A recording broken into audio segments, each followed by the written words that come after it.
Hi, I'm James Hescock with the Bell Tower Press. Unless students speak up, they're going to have to pay up in the form of higher tuition come fall 2018.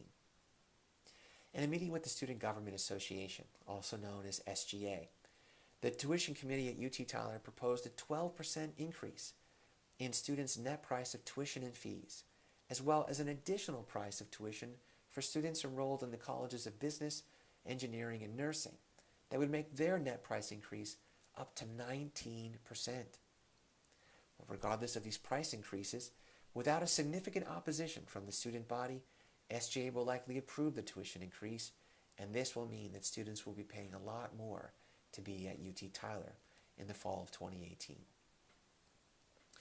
I started researching the university's financial position ever since Dr. Michael Tidwell spoke to student government on October 10th and said that the university would consider an increase in tuition and fees.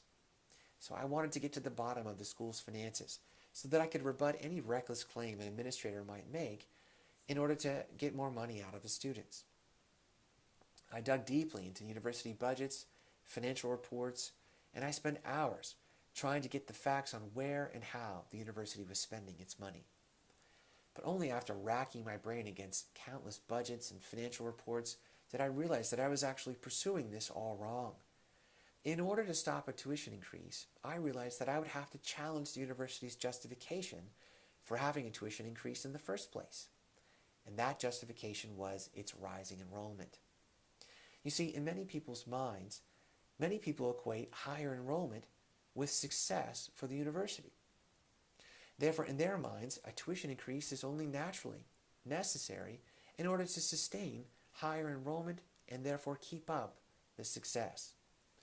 Conversely, to oppose a tuition increase would effectively be to oppose the success of the university.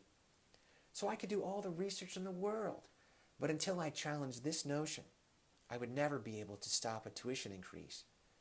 After all, who can say no to success? So now that I realized I have to challenge the justification of the university, namely its higher enrollment, I realized I could do this in probably only two ways. One, I could successfully stop or levy a rebuttal against the tuition increase if I could prove, one, that the university was financially irresponsible with students' money and therefore would be undeserving of any more of it. Or two, I could prove that the financial impact on students would be too severe so as to justify the proposed increase. If I could sustain any one of these claims, I think I would successfully have driven a dagger into the heart of the tuition increase justification. So, now that would be my strategic attack. Can I actually pull this off in this environment? Well, let's take a look.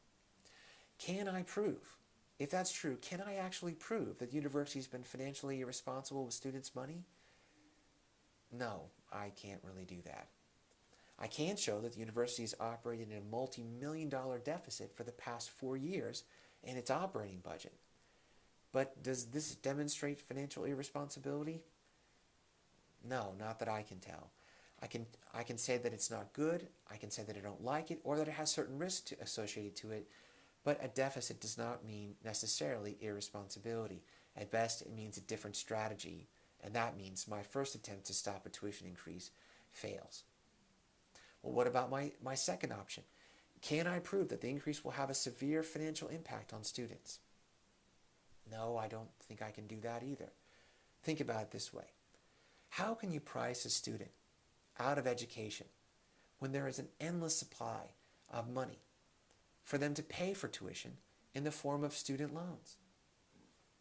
How would that be possible? Therefore, I don't see how there is an argument to levy against the university that there would be an undue financial impact upon students that would be so severe when they have student loans that make any price the university charges achievable. So my second attempt fails as well. Both my arguments that I could make to oppose a tuition increase prove unsuccessful. And therefore, to me, it appears to be impossible to levy a successful defense against any tuition increase at UT Tyler, or against a tuition increase at UT Tyler. And this is why I say it would take an outspoken group of students who could persuade student government to officially say that students do not want a tuition increase. They would have to officially oppose it. Regardless of why, regardless of their ability to rebut, as I've tried to do, if the students say that they don't want it, then the students don't want it. This is the best hope to stop a tuition increase.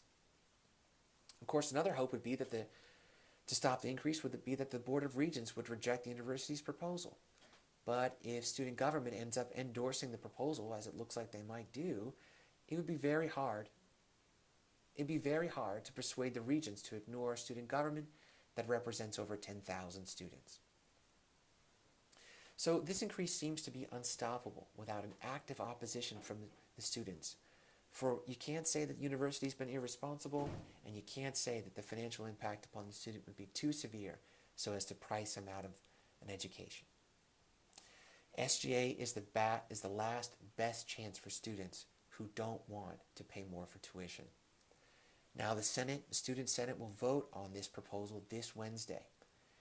So speak up now, students. This is probably your last chance. I'm James Hescock. Thanks for watching.